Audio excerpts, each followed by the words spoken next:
We can't get him to the mic, so we got him on the megaphone. Come forward. He's right up here in front of the steps. Ron Kovic, born on the 4th of July. Hey, yo! It's great to be with you all today. Yeah! You're beautiful. You look fantastic. I was here on October 1st for the very first day of this extraordinary occupation. And you have grown exponentially. This is extraordinary what you're doing here. You're inspiring people not only in Southern California, but all over this country. They know what you're doing in LA, and it's amazing. It's incredible. You should be proud of yourselves. We are! Make no mistake about it, my brothers and sisters. This is the beginning of a very powerful and passionate, peaceful, democratic revolution in this country in the spirit of Dr. Martin Luther King, in the spirit of Nelson Mandela. You are going to be a part of history. What's happening in New York today, what's happening in Chicago, in Memphis, in Miami, in San Francisco, in San Diego, and in hundreds of cities all over small towns all over this country is something that has not happened since the 1960s. I've never seen anything like this. I demonstrated against the war. I was arrested in this wheelchair for protesting the Vietnam War. Yeah! I've been arrested. That's right. I was 20 years old when I was shot in Vietnam during my second tour of duty as a United States Marine. I volunteered to go to Vietnam. I believed the government when they told me that I was fighting for the right thing. I was shot through the right foot, and the bullet went through the front of my right foot and it flew out the back of my heel.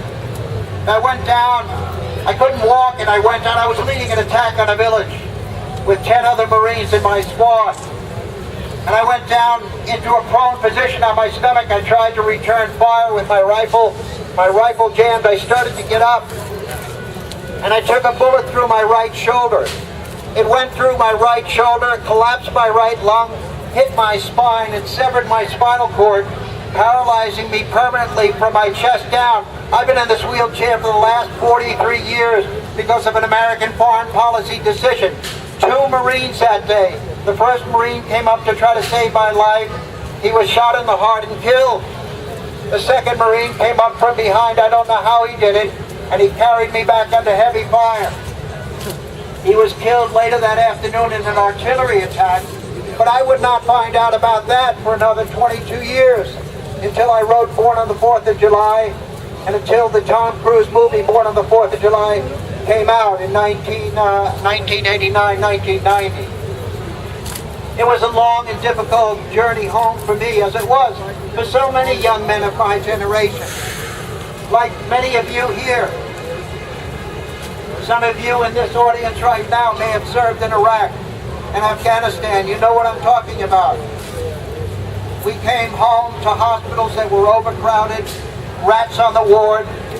We would push call buttons for aides who never came. This country could spend billions of dollars on a war in Southeast Asia. They could not even take care of the most severely wounded paraplegics and quadriplegics and amputees who came home from the Vietnam War. The same thing happened in Walter Reed Hospital. Right now they're spending $3 trillion on Iraq and Afghanistan, and they can't even take care of our young men who are coming home from this war. We've got to bring all the troops home.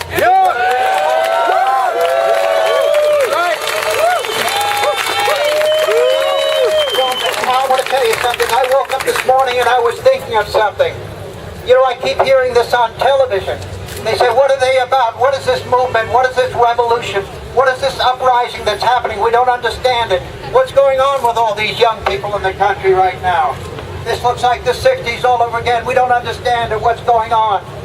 And I thought to myself, well, that's pretty simple to me. The words came to me this morning as I got up. And the words were, we the people of the United States, in order to form a more perfect union, have decided to go to the streets of America. We've decided to go to the streets of America in order to create a more perfect, a more beautiful country, a more democratic country. Make no mistake about it, you're part of making this a better country. You're part of making this a real democracy, an authentic democracy, a democracy for all the people, not just the 1%, but for the 99%.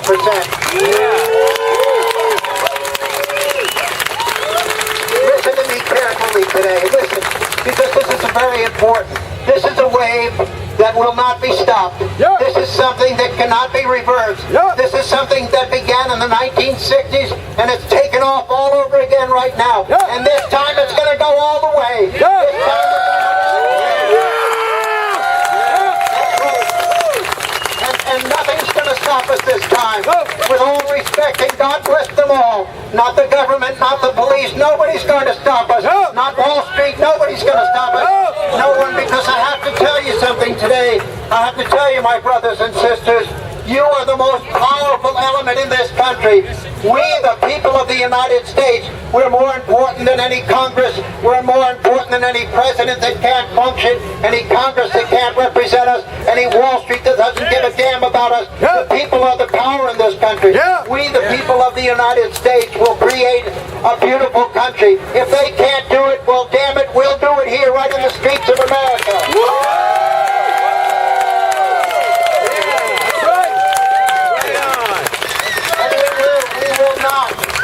We will not do it with anger. We'll not do it with hatred. We don't need that.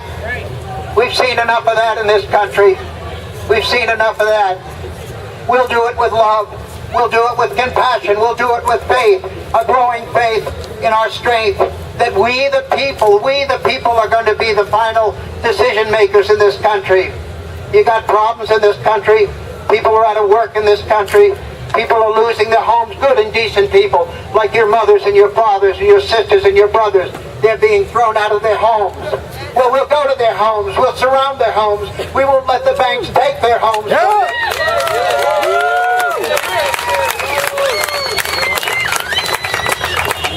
This is only the beginning. And this is something very beautiful. What is very important, and I want to make this very clear to all of you, and if I learned anything, I have been an activist for 43 years. I have been to Kent State. I have been to the Republican Convention in Miami.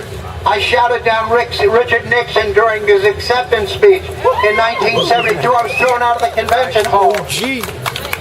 I was thrown out of this wheelchair several different times. I sat behind bars in the LA County Jail for my activism several different times. I was arrested, as I said, in this wheelchair 12 different times. But I have no bitterness.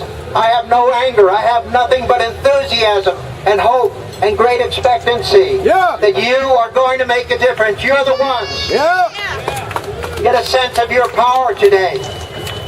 Begin to recognize that this is not going to change. This sorrow is not going to leave us. These wars are going to continue on and on and on. You are the ones who can stop it. Not the government, not even the president, with all respect, not the Congress, not the senator, and all the politicians, and certainly, brothers and sisters, not Wall Street. You are the ones who can make the changes that we really need to make. Everybody's thinking, they're talking about this political election coming up. We're watching it on television. We watch it on Fox. We watch it on CNN. We watch it on all the stations. The pundits, the TV characters talking about this person and this politician. This debate's coming up. But we know what's really going on. It's going to be the same old, same old. We're going to be the same old thing. The only way we're going to stop these wars, the only way we're going to keep... Have you seen... Do any of you read the Huffington Post? Have you seen these recent articles? They call it the Wounded Warriors. These wounded young men and women coming back from the war. 18 of our young Iraqi and Afghan veterans, 18 of them a day are committing suicide. Did you know that? 18 a day. More Vietnam veterans have committed suicide in the last 40 some odd years since the war ended than were killed in the war. Nearly 60,000 were killed in the war, 58,000 plus Vietnam veterans were killed in the war. We've got to stop this. We've got to stop this. We're a better country than this. Alan Lowenstein, a friend of mine, late congressman from New York, once said, it is better to reclaim It is better to reclaim the country than abandon it. Well, we are in the process of reclaiming our country. Yeah. Believe me, this is not just another gathering. You're part of a very important time in history. Let me conclude today by saying you are important. This is a very important time in history. It's a turning point like no turning point ever. You will be able to tell your children and your children's children that you were involved, you came down, you became a participant. I want to also say that this is a moment that you can all take responsibility for your own lives and for your country. Yes. Woody Guthrie wrote a song a long time ago, and he wrote it for all the people.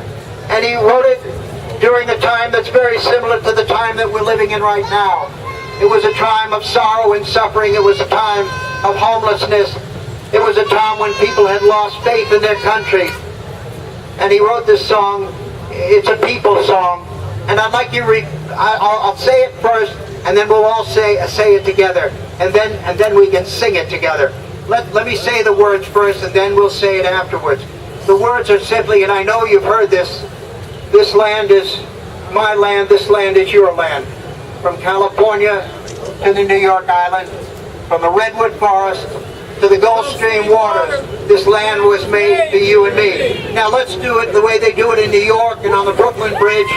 That's right, where 700 brave citizens were arrested on the Brooklyn Bridge about a week ago, where they stood up in that park in New York just the other night, was it last night, and they refused to move, and union workers came down, and the unions are joining us, by the way, out here. They're going to be coming to this park. They're going to be setting up this tent. This is going to double. This is going to triple. They're going to have to give us new land, more ground out there. And isn't it amazing? Isn't it wonderful? The city council has endorsed this. Yeah. But you know, I'll tell you something. We endorsed it before anybody endorsed it. Because this land belongs to us, and we know it now. We're taking it back. Yeah.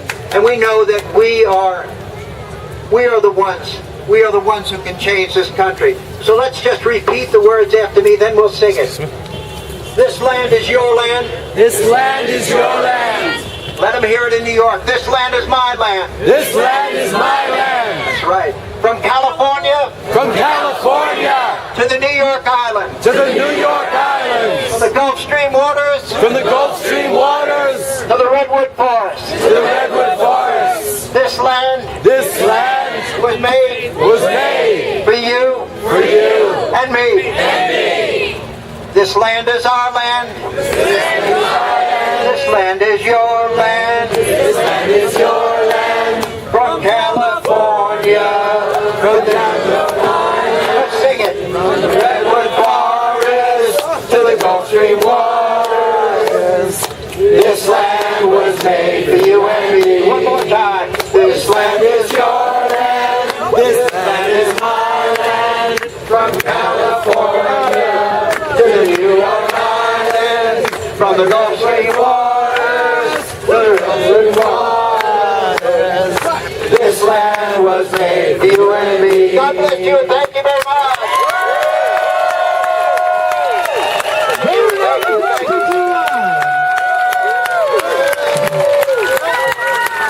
I'm Kovic, right on the 4th of July. This is just the beginning. Thank you.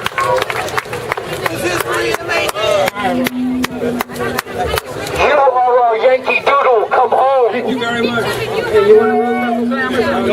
That's what he said.